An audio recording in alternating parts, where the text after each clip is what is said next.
What if death by old age was completely deleted? Imagine the exact morning the freeze takes over the globe. Every single human over the age of 25 wakes up and realizes their cells have simply stopped decaying. Every human under 25 continues to grow naturally until they hit that absolute peak of physical perfection, and then they stop completely. The reality? We have finally conquered the entropy of the flesh. Wrinkles vanish from the earth, hair completely stops graying, and our internal organs lock into a state of permanent, flawless efficiency. The benefit?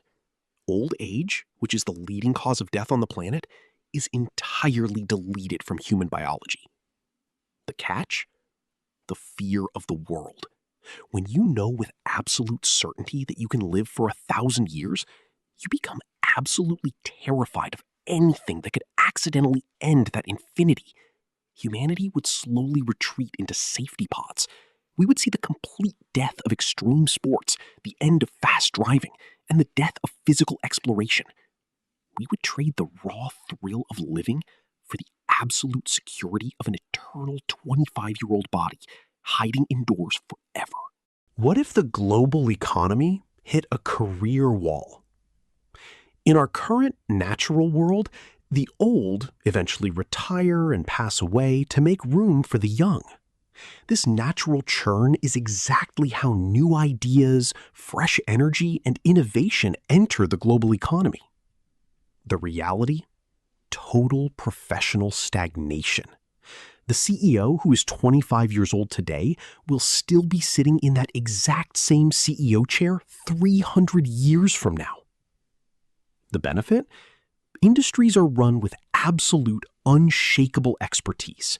There are no more rookie mistakes in complex fields like neurosurgery, bridge engineering, or international law.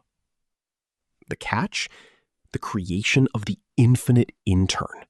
If you were born after the freeze, you are permanently stuck at the very bottom of the corporate ladder.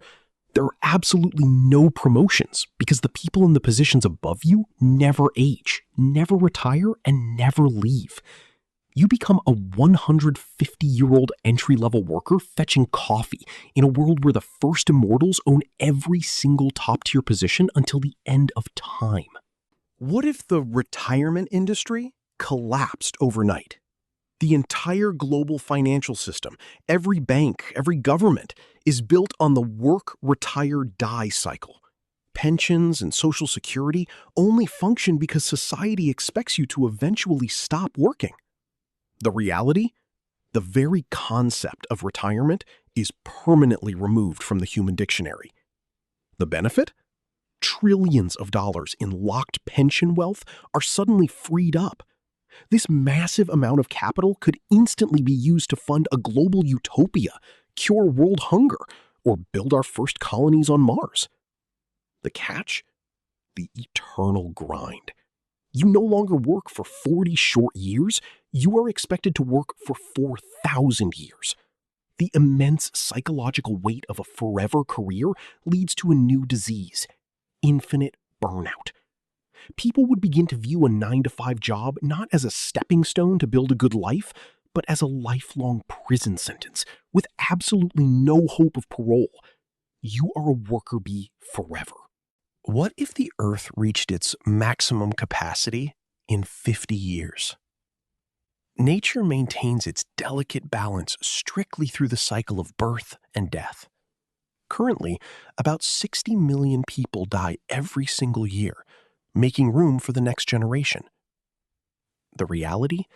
If those 60 million people suddenly stop dying, but millions continue to be born every single day, the Earth will hit its absolute physical limit in less than 50 years. The benefit? A massive, unprecedented boom in human brain power, creativity, and sheer labor force. The catch? The absolute birth ban. To prevent global starvation and the complete collapse of natural resources, governments would have to make pregnancy strictly illegal. The world essentially becomes a statue species. No one ever dies, but no one is ever born again. The sound of a baby's laughter or a child playing in a park becomes a rare, haunting recording from a forgotten era. We become a planet of 25-year-old ghosts walking through a stagnant world. What if the memory limit of the brain was reached? The human brain is an organic hard drive. It evolved over millions of years to store about 80 to 90 years of high-quality emotional memories. It is not an infinite cloud server. The reality? Somewhere around year 150, the human brain hits its absolute data ceiling. The benefit? Technology races to save us, and we develop neural offloading. We learn to seamlessly save our memories to external digital drives, allowing us to sit back and watch our own childhoods like a movie on a screen. The catch? The identity blur. If you cannot remember your first century on Earth without plugging your brain into a hard drive, are you truly still that same person? To keep living and functioning, you would have to voluntarily delete old memories, like your first love or the sound of your original parents' voices, just to make room for the next 100 years. You become a complete stranger to your own past. What if marriage was no longer until death do us part? The institution of marriage was historically designed for a 50-year adult lifespan. The phrase, "until death do us part," was a promise meant to last 4 or 5 decades at most. The reality? Marriage contracts are legally rewritten for eternity. The benefit? You finally have enough time to truly master the art of loving someone. You can spend decades exploring every single facet of their personality without the rush of the ticking clock. The catch? The century itch. Psychologists would quickly realize it is practically impossible for the human mind to stay romantically tied to one single person for 500 years.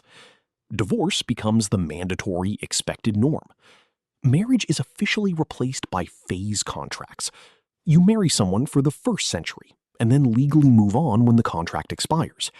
The beautiful concept of a lifelong soulmate is entirely replaced by a temporary roommate for the era.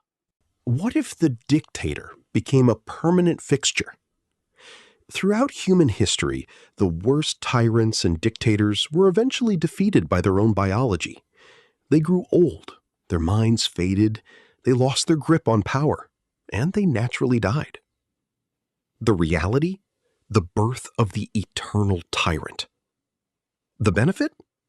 If a global leader is truly wise, benevolent, and good, they can personally oversee a massive 500-year project, like fixing the global climate or building a Dyson sphere, without political interruptions.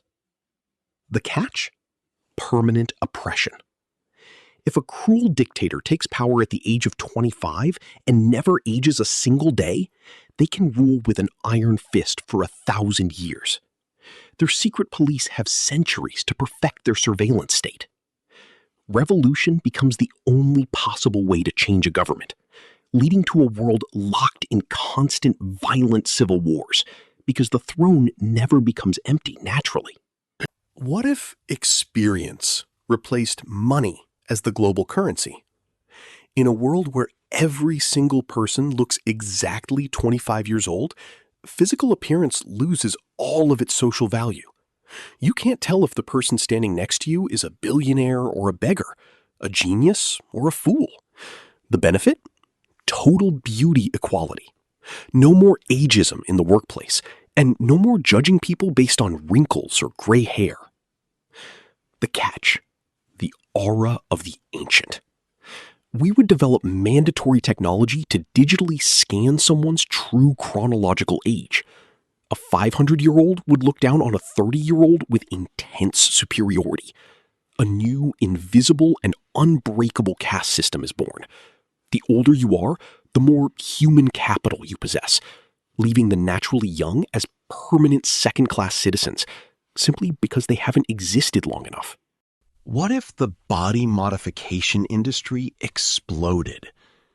When you look exactly the same for 200 years, The mirror becomes your worst enemy. Visual boredom becomes the new global plague. The reality? The entire medical field moves completely away from curing and pivots 100% into editing. The benefit? Total physical perfection. If you lose a limb in an accident, doctors simply 3D print a new one. Scars and physical flaws are erased in minutes. The catch? To feel new, humans would start radically changing their bodies like they change outfits. People would alter their height, their eye color, and even their skin texture every single decade just to feel like they are actually moving through time. We would slowly become a species of heavily biohacked dolls, losing our original humanity and natural beauty in a desperate quest to escape the mind-numbing boredom of immortality. What if ambition completely died out? Humans work hard because we have a ticking clock. We feel the pressure of time slipping away, which forces us to build, create, and achieve before we die. The reality? The era of infinite procrastination. The benefit? A world with zero stress. No more midlife crises. No more rushing to establish a career. And no more panic about running out of time. The catch? The flat line of the soul. If you literally have all the time in the world, why do anything today? Why write that novel? Why build that business? You can always start it in the year 2400. The world's overall productivity would drop to an absolute crawl. We become a planet of 25-year-old slackers, constantly waiting for a future that never arrives, because we have completely lost the urgency of death. What if the justice system became a nightmare? In the old, mortal world, a life sentence for a terrible crime meant spending 40 or 50 years behind bars until you naturally passed away. The reality? A life sentence now literally means 1,000 years in a concrete box. The benefit? Society becomes incredibly peaceful and crime rates plummet to zero because absolutely no one is willing to risk spending 500 years locked inside a 6x6 cell. The catch? The complete loss of human forgiveness. If someone commits a crime at 25 and they still look and act 25 for the next 800 years, society never gets to see them as a frail old person who learned their lesson. To deal with this, we would create frozen prisons where inmates are kept in chemical stasis for centuries. Or worse, we would see the return of the death penalty for minor infractions because the state simply cannot afford to feed immortal criminals forever. What if death became a voluntary service? Eventually, after living through 10 different careers, surviving 15 divorces, and watching the exact same sunrise for 500 years, the human mind hits a psychological wall. The reality? The right to die becomes the single most important political and social issue on the planet. The benefit? You get to choose your own end. Life becomes a beautiful book that you can gracefully close whenever you feel you have read enough. The catch? The civic duty to die. When global resources inevitably run low and the population remains too high, the government will step in. They might start aggressively encouraging citizens who have lived over 300 years to step aside to make room for new people. Death moves from being a natural, unavoidable tragedy to a heavily pressured social expectation. You are guilt-tripped into deleting yourself for the good of the collective. What if human culture completely stagnated? Human culture, music, art, fashion, and cinema, is usually driven by the new generation actively rebelling against the old generation. The reality? A total, unbreakable cultural freeze. The benefit? We perfectly preserve the absolute highest forms of art, music, and literature for centuries without them ever fading into obscurity. The catch? The loop. Because the exact same people stay in power forever, they keep funding and producing the exact same type of movies and the exact same type of music.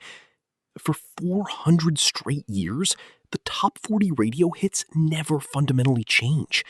The blockbuster movies follow the exact same formulas.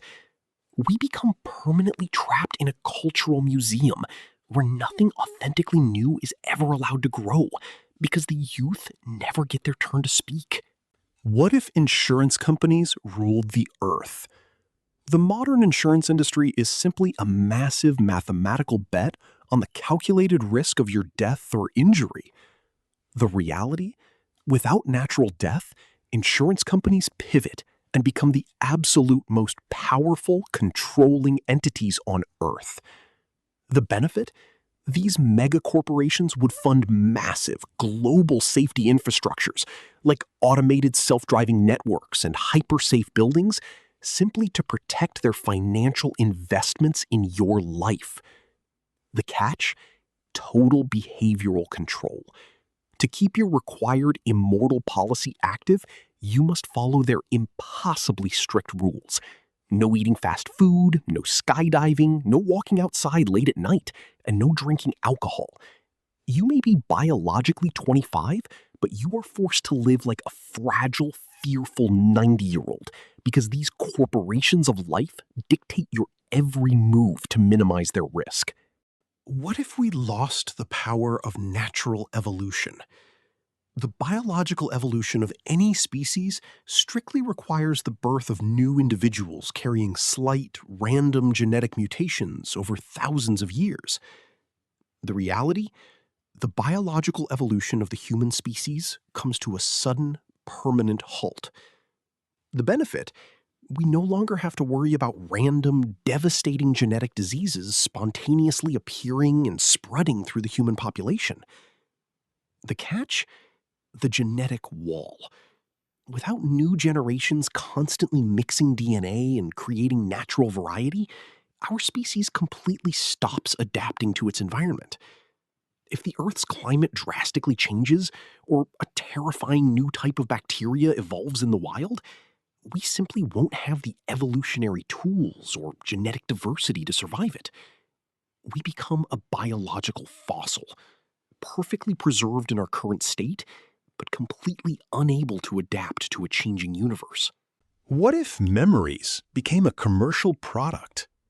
When people live for multiple centuries, their unique, accumulated life experiences become the single most valuable products on the global market. The reality? The birth of experience trading and neurological commerce. The benefit?